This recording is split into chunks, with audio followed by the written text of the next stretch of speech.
Cá Entre Nós. Oferecimento. Senac, uma nova marca. A competência de sempre.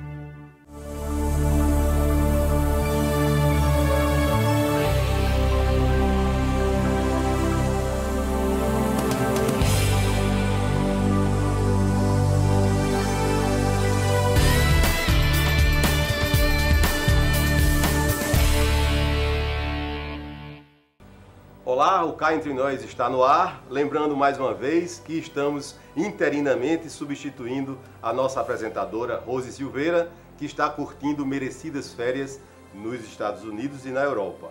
O Cá Entre Nós também tem a opção de ser visto pela internet e o canal é o canal 27 da NET Digital.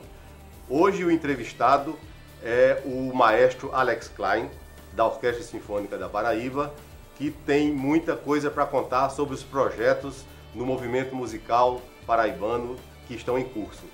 Uma sala orquestral, ela precisa dos camarins para os músicos, para o maestro, para a solista, um lugar climatizado para guardar pianos e harpa e instrumentos de percussão. Então nós temos adaptado isso da melhor maneira possível. E também o próprio ambiente, uma sala de cinema, ela é seca em sua acústica e ela tende a ser escura. A sala de orquestra não precisa ser escura, porque nós não vamos fazer um jogo de luz no palco. Então elas tendem a ser mais abertas, mais iluminadas, e a acústica tende a evitar carpete grosso e outras coisas que absorvem som, porque a gente quer reverberar mais o som. Não saiam daí que a gente volta já.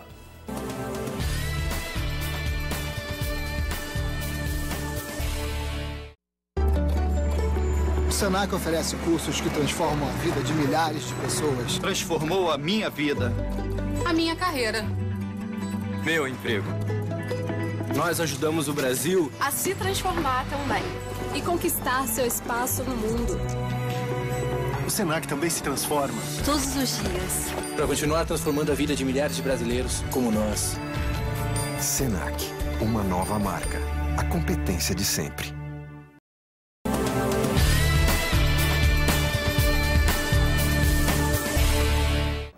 E o Cá Entre Nós está de volta e quero fazer um lembrete a vocês que o quadro Parada Obrigatória está temporariamente suspenso, mas vai retornar com muitas novidades quando Rose tiver assumido o seu posto aqui no Cá Entre Nós. Bem, como disse no início, hoje o entrevistado é o maestro Alex Klein, que foi convidado pelo governo da Paraíba para assumir a titularidade da Orquestra Sinfônica, com um currículo que dispensa comentários, oboísta por 10 anos da Orquestra Sinfônica de Chicago e maestro também por excelência e por atividades várias que já desenvolve em diversas orquestras pelo mundo, inclusive recentemente esteve até regendo em São Petersburgo. Tudo bem, Alex? Tudo em ordem. Um prazer estar com você e vamos começar o nosso bate-papo aqui no Cá Entre Nós. Vamos lá. Como o senhor sabe, a Paraíba já teve uma orquestra que foi conhecida como a melhor do Brasil, como o próprio maestro Eleazar de Carvalho costumava dizer, né? Isso lhe deu um pouco de responsabilidade ao assumir, creio que o senhor já tinha ouvido falar disso. Mas antes eu gostaria que o senhor fizesse uma breve sinopse de sua história, de sua ligação com a música e do convite que o governador lhe fez. Bom, a música literalmente me salvou, né? Se você está na terceira série e o diretor já chama os pais porque essa criança está com muitos problemas, é porque realmente aí está uma criança problemática. E naquela época, meus pais me colocaram na música, eu escolhi tocar o oboé, comecei os estudos de oboé e regência simultaneamente, aos 9 anos, 10 anos de idade, e isso me salvou. Então, de lá para cá, eu sou um produto de um apelo social da música. E toda a minha carreira eu tenho seguido esse caminho. E tudo foi uma questão de a próxima decisão. Então, há um concurso internacional, para fazer esse concurso internacional, qual é o nível que eu tenho que estar? Para alcançar esse nível, o que eu preciso fazer? Então eu fui ganhando concursos em Genebra, em Tóquio, nos Estados Unidos e eventualmente participei da Sinfônica de Chicago como primeiro oboé. Foi a primeira orquestra com a qual eu participei como músico profissional. Antes da Chicago Symphony eu estava na escola. E nós soubemos também que o senhor teve um prêmio, né, que foi o único dado a um brasileiro na história da música, não é isso? Que prêmio foi esse? O Grammy. Grammy. Parabéns. O Grammy em 2002 é um prêmio que eu sou muito, claro que eu sou muito feliz de recebê-lo, mas eu não celebro muito, porque eu acho que o Brasil tem e já teve muitos músicos com gravações espetaculares que mereciam a sua estatueta também. Então eu vejo com grande expectativa o momento de eu perder esta notoriedade de ser o único brasileiro com Grammy na mão. E como foi que o governador Ricardo Coutinho lhe achou? O governador gostaria de colocar na Paraíba um sistema de orquestras jovens semelhante ao que existe na Venezuela, um trabalho maravilhoso lá, e que já está despontando no Brasil em vários lugares, inclusive na Bahia. Então, por intermédio do secretário de Cultura, Chico César, foi feita uma ponte aí com a Bahia, com o projeto Neogibá, e com quem eu tenho uma afinidade muito grande, admiro muito o trabalho deles. E de lá que veio a recomendação para que eu fosse escolhido para desenvolver esse trabalho aqui. E aceitou logo? Mas de imediato. É um grande privilégio. É muito difícil fazer o que nós estamos fazendo. Muito difícil. Mas eu durmo muito tranquilo de noite. Porque é um grande prazer. Também com a Sinfônica da Paraíba. Fazer a reforma que precisa ser feita é um privilégio. Exatamente. Infelizmente, eu não sei se felizmente, talvez tenha sido bastante oportuno, o senhor sabe que a Orquestra Sinfônica passa por um momento difícil, né? A Orquestra Sinfônica teve um período áureo e oscila, as fases, né, oscilaram, até porque a orquestra estatal depende do poder do financiamento, do orçamento, né, público, e tem uma série de delicadezas na própria estrutura, que nós vamos até conversar sobre isso. E no momento agora, por exemplo, uma reforma do local de ensaio, e foi nesse momento, digamos, crítico que o senhor chegou. Exato. Já sabia do que esperava? Já. Quando já um ano antes de eu chegar, um ano e meio, eu já estava ciente das dificuldades aqui. Em 2010, a orquestra estava reduzida a somente um concerto mensal e com os poucos ensaios para aquilo, representando menos do que 2 expedientes de trabalho. Então a orquestra realmente estava esquecida. O seu local de trabalho estava sofrendo muito com a falta de manutenção. O rendimento dos músicos estava muito baixo, tá? E ainda continua baixo. Ele mais do que dobrou. O rendimento mínimo do músico hoje dobrou, mas continua ainda sendo metade do que é a média nacional. Imagino como está. Tá?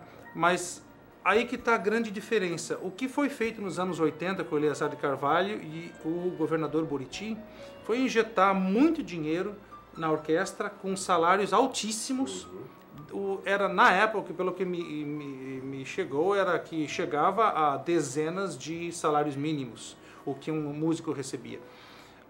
E claro, então, atraiu muitos músicos que na próxima gestão foram dizimados. Então, não foi só um momento de glória momentânea, mas também foi uma grande perda de recursos humanos, o momento que esses músicos foram embora. E os que ficaram, nós lhes agradecemos muito, porque eles sustentaram a orquestra nas costas até hoje. E esses músicos merecem essa orquestra, funcionando e com bom apoio. Então, vamos dividir isso em partes, né? A questão salarial está sendo cuidada. Eu só lembro a todos que a média de um instrumento orquestral é 15 mil reais. Um violinista que vai ter um instrumento, um violino profissional, vai gastar 40, 50 mil reais pelo menos para ter um instrumento bom. Em violinos, claro, pode ir muito mais do que isso. Um oboé, uma trompa, uma flauta pode custar aí entre 15 e 20 mil reais. Esse assunto é interessante a gente até detalhar melhor, Eu vou pedir apenas uma pausa para os nossos comerciais e a gente volta já, não saiam daí.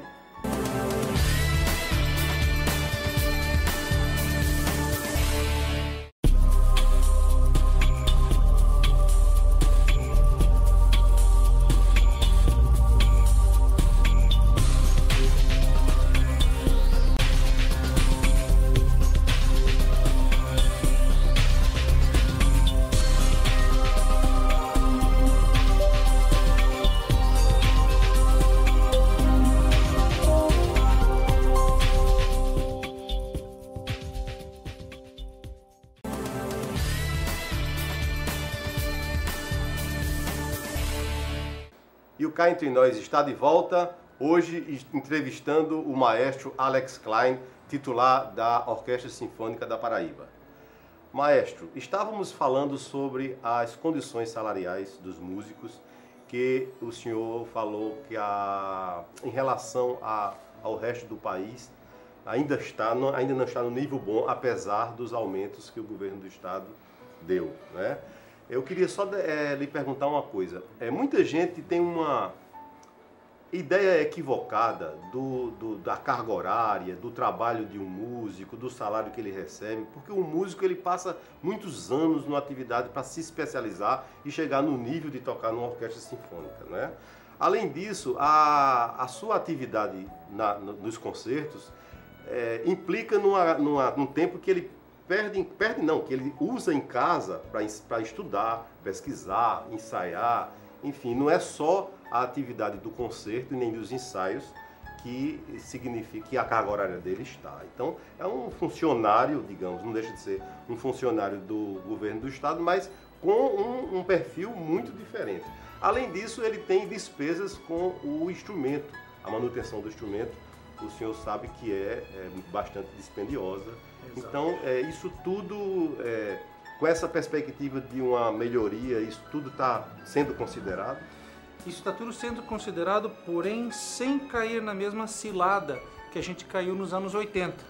Porque o que precisa para a Sinfônica da Paraíba é ter sustentabilidade. Nós não podemos investir na expectativa de que numa próxima gestão todo esse investimento seja recuado.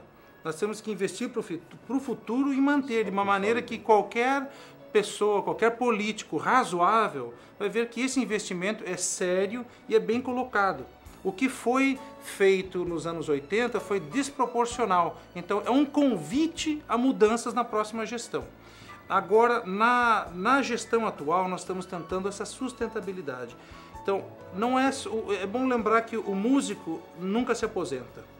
O músico, ele começa a trabalhar com música praticamente no momento que ele começa as suas aulas. Alguns começam a estudar seu violino aos 3, 4 anos de idade, aos 5 já estão tocando concertos. Então, a ideia de trabalho é diferente para um músico. O músico toca muito no fim de semana, toca muito no feriado. É bem diferente do que um funcionário público normal. Toca à noite, né? Toca à noite. E o músico tem que comprar o seu próprio instrumento. E não adianta a gente tentar comprar um instrumento. Alguns são muito caros ou são muito grandes, a gente acaba deixando no teatro, a gente compra para orquestra. Mas corda, arco e exatamente. E você tem uma ideia, na Chicago Symphony, músicos, violinistas trocam de encordoamento dos seus instrumentos 5 vezes por ano. E também recrinam o arco, né, a crina de cavalo que é usada 4, 5 vezes por ano. Aqui não tem como fazer isso. Não tem. Eu até tenho uma familiaridade com isso, porque a esposa do meu pai, a Laurinda, ela sempre está, né, assim, assustada com esses preços de cordas, de manutenção, de crina, o arco que tem que estar mudando, tem que estar, como o senhor falou, em crinamento. Recrinamento. Recrinamento. Isso tem uma certa... pesa um pouco, não é? Pesa um pouco. E aí que está o nosso desafio. Por um lado, todos nós, incluindo o governador Ricardo Coutinho, que quando era jovem assistia aos concertos da Orquestra Sinfônica, com o Eleazar de Carvalho, todos estão cientes do custo músico. E nós temos também, do outro lado, estar cientes do custo Paraíba, de uma economia menor, da seca e né, o rendimento do Estado e também da necessidade da Paraíba se adequar à lei de responsabilidade fiscal, todas essas coisas que razoavelmente vamos ter que apoiar, porque é uma ideia correta. Tá? Encontrar esse equilíbrio é o nosso desafio. Então, nesse momento, houve um investimento generoso do Estado na orquestra, e em termos salariais. E agora nós vamos pegar esse investimento e produzir mais. Então, a orquestra vai voltar a fazer concertos educativos mensais, vai voltar a ir para o interior com mais regularidade, vai voltar a trazer grandes solistas internacionais para cá, como já fizemos em 2012, isso vai continuar. O Ricardo Castro. Ricardo Castro veio, o Richard Young veio, o Antônio Menezes, foi pela primeira vez em 23 anos que ele se apresenta com a Sinfônica da Paraíba, ele veio ano passado e esperamos que volte já mais uma vez no próximo ano. E esse é um momento que a gente vai produzir agora e mostrar um pouco de serviço. Certo. Ô maestro, o senhor falou em responsabilidade fiscal.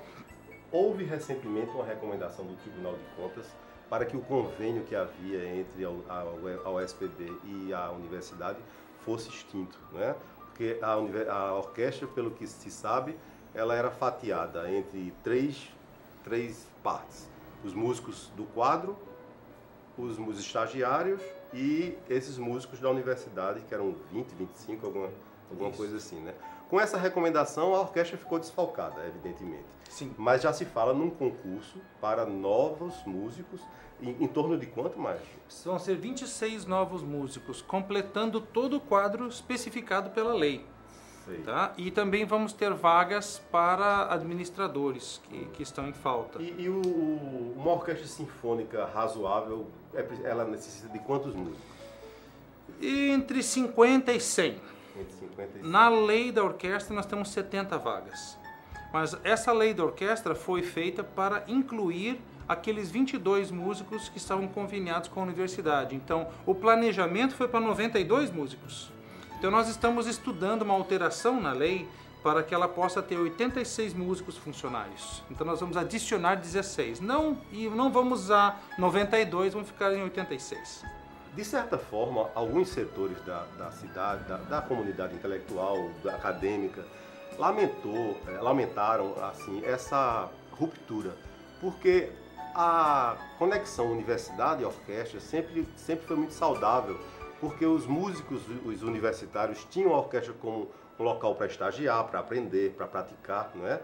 E os músicos, os professores da universidade, são músicos preparados e eles davam um reforço muito bom. Não houve um jeito burocrático, uma maneira administrativa de conciliar a universidade com a... Houveram várias opções. O problema está em 88.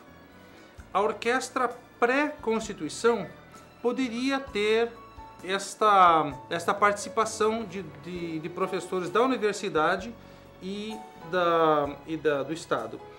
Após a Constituição, essa dualidade já não foi mais legal, a não ser que certos caminhos fossem buscados. Por exemplo, na Bahia, tem muitos professores da universidade que participam da Sinfônica Ainda? Da Bahia, sim. Então, o que o baiano tem e que nós não podemos ter? É que na Bahia os professores reduziram o seu plano da universidade para o que se chama de T40. Eles não são... eles não são de dedicação exclusiva. Que a lei proíbe outra atividade. Né? Exato. Então, se os professores da universidade aqui baixassem de dedicação exclusiva para T40, eles poderiam continuar na orquestra e, inclusive, serem efetivos, usando o mesmo argumento que é feito na Bahia. Tá? Mas aí não toparam, né? Não toparam porque, neste momento, a orquestra oferece um rendimento salarial muito baixo. Tá? É muito menos do que oferecido na Bahia. Pois é, mesmo a nível de 88, quando o senhor falou 10 salários mínimos, seria R$ 6.500, o que não é, comparado aos músicos de São Paulo, não é tão... O cálculo que deve ser feito deve levar em consideração que R$1 na Paraíba vale muito mais do que R$1 em São Paulo. Porque o PIB per capita na Paraíba, o que a gente produz de dinheiro na Paraíba, é 1/5 do que o que se produz de dinheiro per capita em São Paulo. Então, se é oferecido aqui um salário de 2 mil, o que a Paraíba financeiramente sofre para pagar 2 mil é equivalente ao que um governo de São Paulo sofreria para pagar 10 mil. Claro, proporção, exatamente. Tá? Então, nós temos outros problemas também, que é o rendimento médio familiar na Paraíba, que nos dá uma igualdade social, está em R$900. Se você vai para São Paulo, você é para mais de 2 mil. Tá? Então nós temos que levar isso em consideração, que não podemos simplesmente pegar o que se gasta em São Paulo e Rio, assim, agora daqui para frente um estado menor, subindustrializado como a Paraíba, ainda dependendo muito de agricultura e pecuária em época de seca, que vai ter que pagar esse mesmo preço. Isso não é razoável. Por mais que a gente queira documentar, não, peraí, o instrumento custa muito, mas tá, vamos deixar os dois lados andar junto, né? O que os músicos necessitam e o que o Estado realmente pode pagar. Vamos fazer uma pausa para os nossos comerciais. A gente volta já já, continuando nossa conversa com o maestro Alex Klein, titular da Orquestra Sinfônica da Paraíba. Não saiam daí que a gente volta já.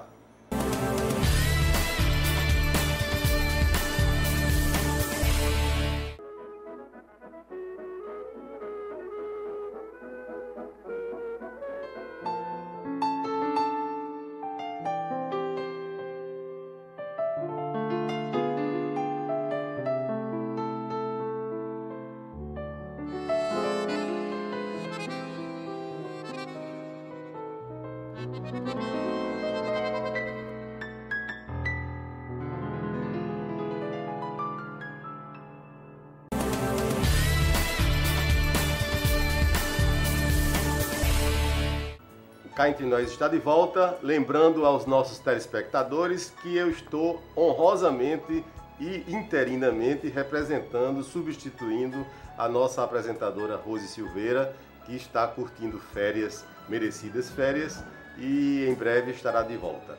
O entrevistado de hoje, o maestro Alex Klein, está conosco, também é uma honra para o programa, com exclusividade para a RCTV. Além de ter sido convidado para ser o regente titular da Orquestra Sinfônica da Paraíba, o senhor também veio imbuído de um projeto revolucionário, digamos assim, que se chama o Prima, né? Esse projeto foi inspirado num semelhante na Venezuela, né? Que muito sucesso teve, muito resultado, porque é um projeto de um cunho social muito importante. E o tempo da gente é pouco para falar sobre muita coisa, mas eu queria que o senhor fizesse um resumo do que é o Prima e da conexão dele com a Orquestra Sinfônica. Como vai ser essa interação? O Prima significa Programa de Inclusão através da Música e das Artes. Basicamente o que significa é que nós estamos colocando orquestras sinfônicas jovens em escolas públicas em áreas de necessidade. E isso está se espalhando por todo o estado, inclusive nós estamos agora abrindo polos de ensino no Sertão, Patos, Catolé do Rocha, Souza, Cajazeiras. Acabamos de abrir em Campina Grande. São nesse momento 13 polos já em funcionamento e o plano inicial é que teremos cerca de 40 polos de ensino, atingindo até 10 mil participantes. Isso é uma atividade independente da Orquestra Sinfônica, mas correto. O senhor está acumulando as duas missões. Exato. É necessário haver essa interação a um certo nível, porque o Prima necessita da mesma dedicação à qualidade que a gente vê na Sinfônica da Paraíba. A Sinfônica da Paraíba vai sempre continuar sendo aquela joia em cima da pirâmide, aquela última gotinha de excelência, e é o exemplo que vai ser para todos esses jovens. Ela vai se beneficiar de um grande influxo de público, porque nós com tanta gente, então milhares de pessoas participando disso, e suas famílias e tudo, a USPB vai ganhar muito público com isso, tá? Então nós vamos começar a tocar o mesmo programa 2 ou 3 vezes para poder acolher todo esse público. Mas a parte mais importante da USPB é que às vezes as pessoas não lembram, nós não temos músicos, nós temos professores de orquestra. Os nossos músicos da Sinfônica da Paraíba, eles são ligados à Secretaria de Educação.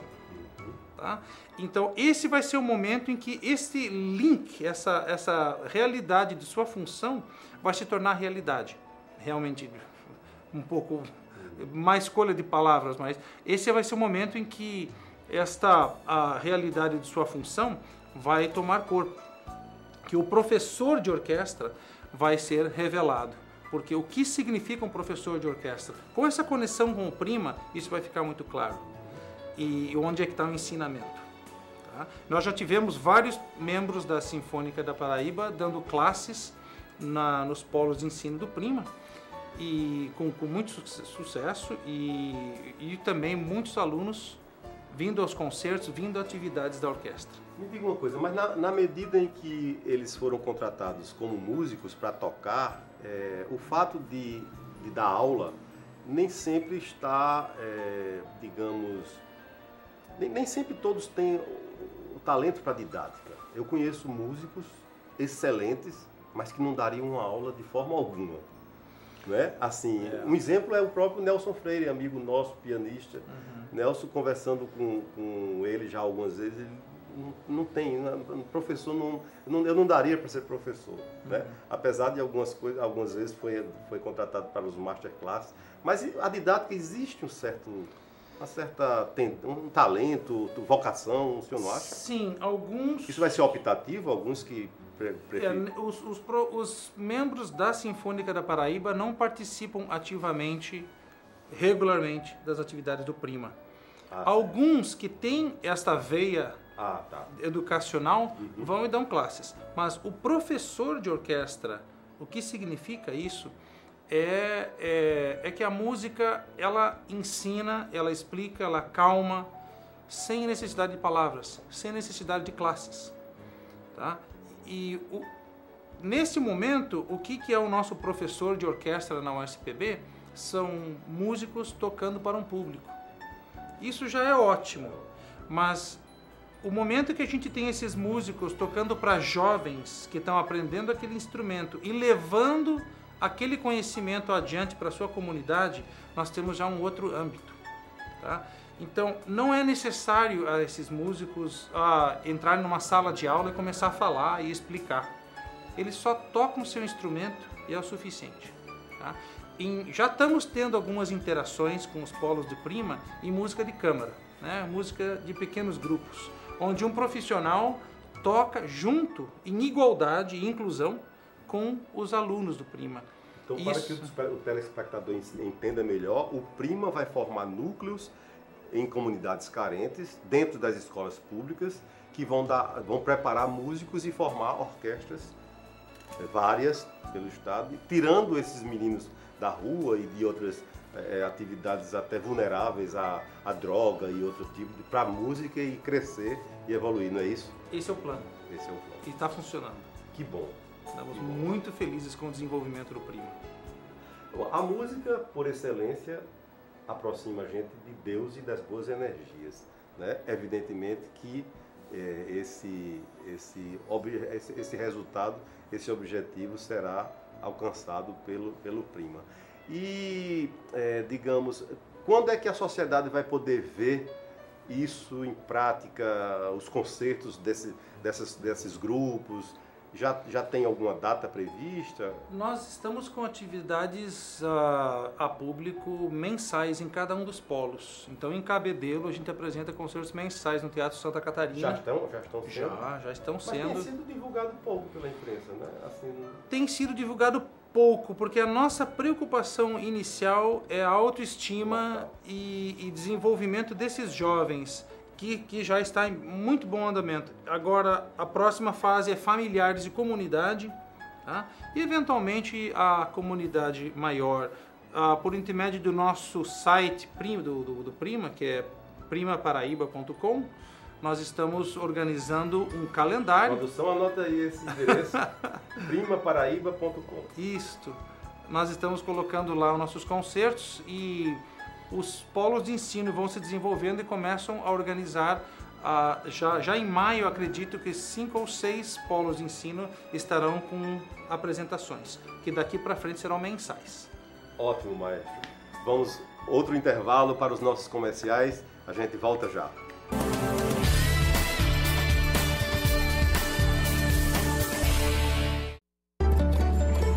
O Senac oferece cursos que transformam a vida de milhares de pessoas. Transformou a minha vida. A minha carreira. Meu emprego. Nós ajudamos o Brasil A se transformar também. E conquistar seu espaço no mundo. O Senac também se transforma. Todos os dias. Para continuar transformando a vida de milhares de brasileiros como nós. Senac, uma nova marca. A competência de sempre.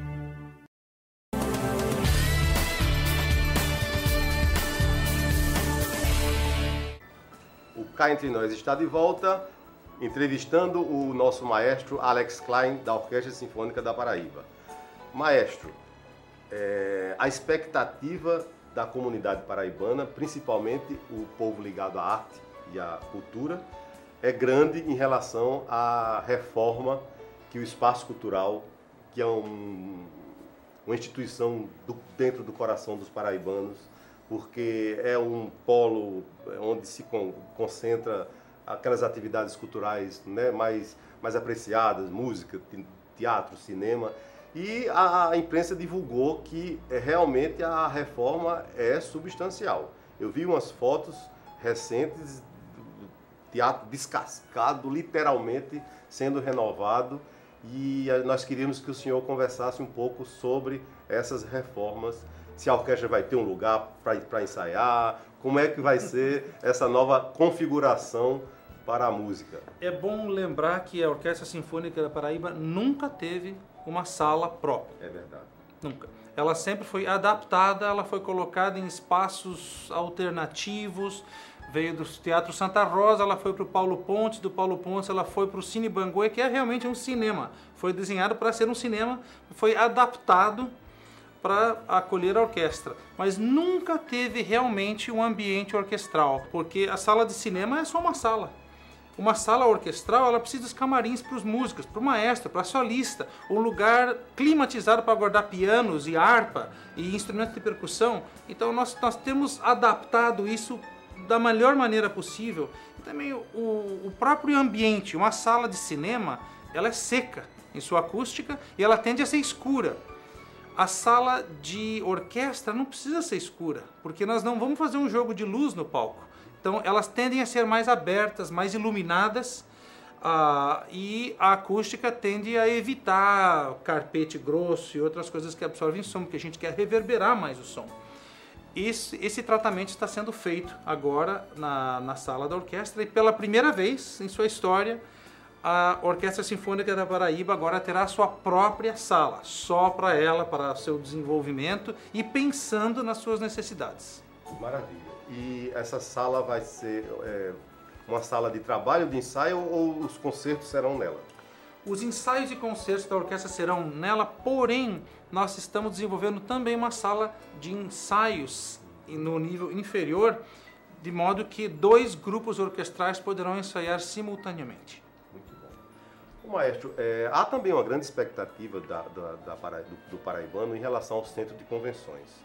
Eu, particularmente, como arquiteto, tive acesso ao projeto, porque um dos nossos colegas é autor do cálculo estrutural. E eu fiquei impressionado com a dimensão do teatro lá do centro de convenções. São 3.000 lugares, um teatro de tamanho capaz de abrigar qualquer tipo de ópera, musicais e grandes produções, né, artísticas, teatrais, concertos sinfônicos, todo tipo de espetáculo. Não se pensou em que a orquestra poderia também se apresentar lá, ou sei lá, usufruir um pouco desse espaço? Já foi mencionado, porém, eu tenho certeza de que a orquestra fará a sua parte e de apoiar essa movimentação cultural lá nesse espaço. Mas 3.000 lugares é demais para nós.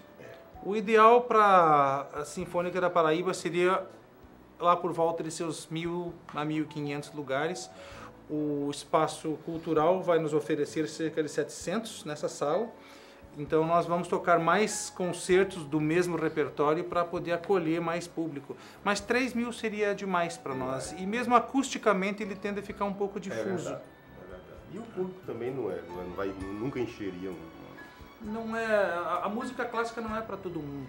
Aliás, uma coisa que encanta pra gente, a gente viaja com uma certa frequência e vê que o público na Europa, né, nos Estados Unidos e outros continentes assim, é sempre de meia idade para cima.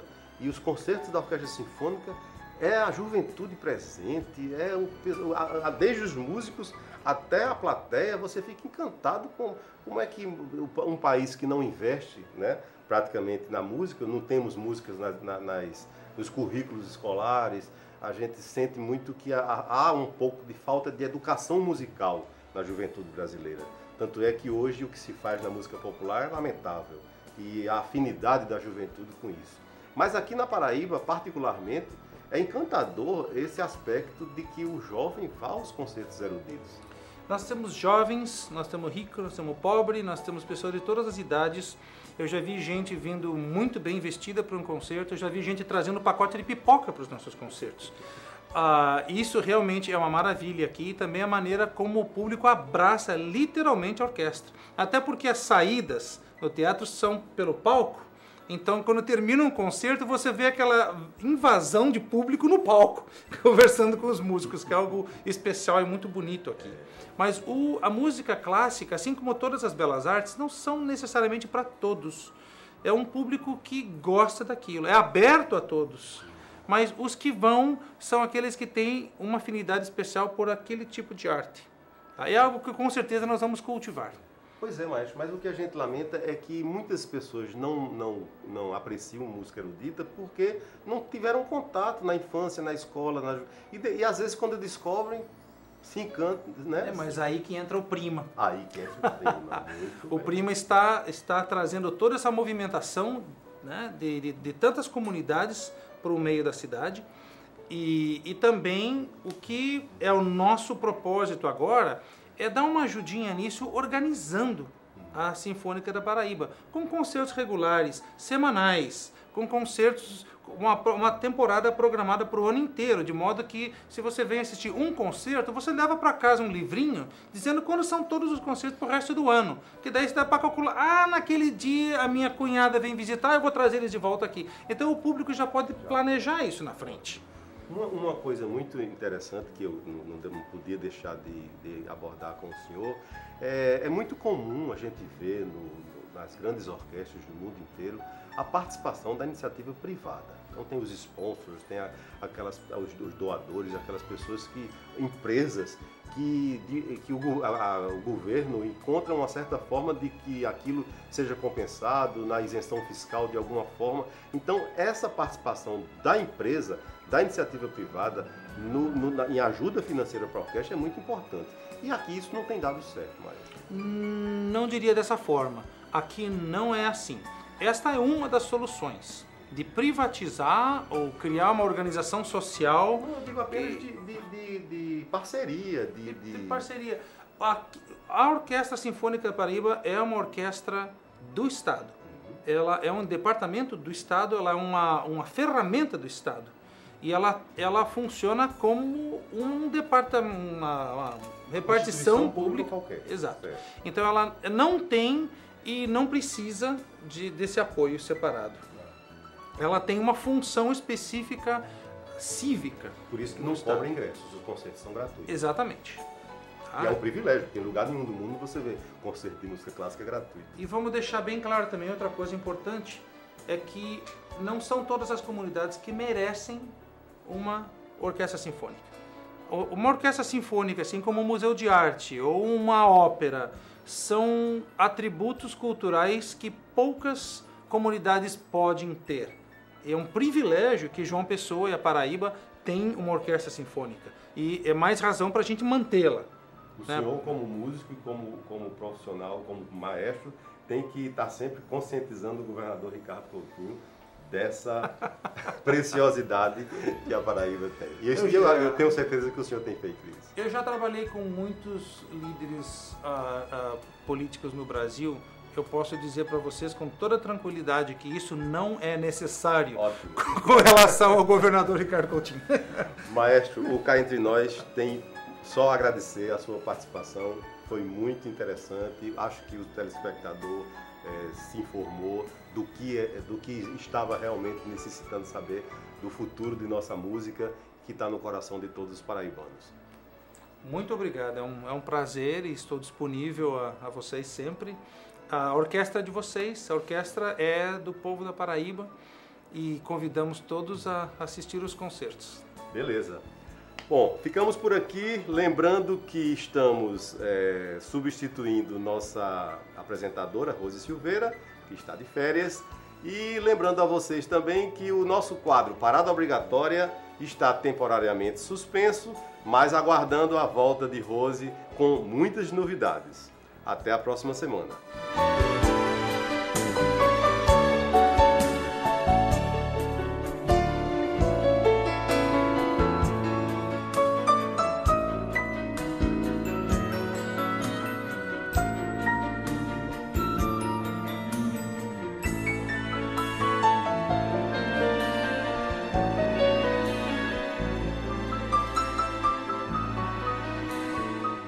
Cá Entre Nós. Oferecimento.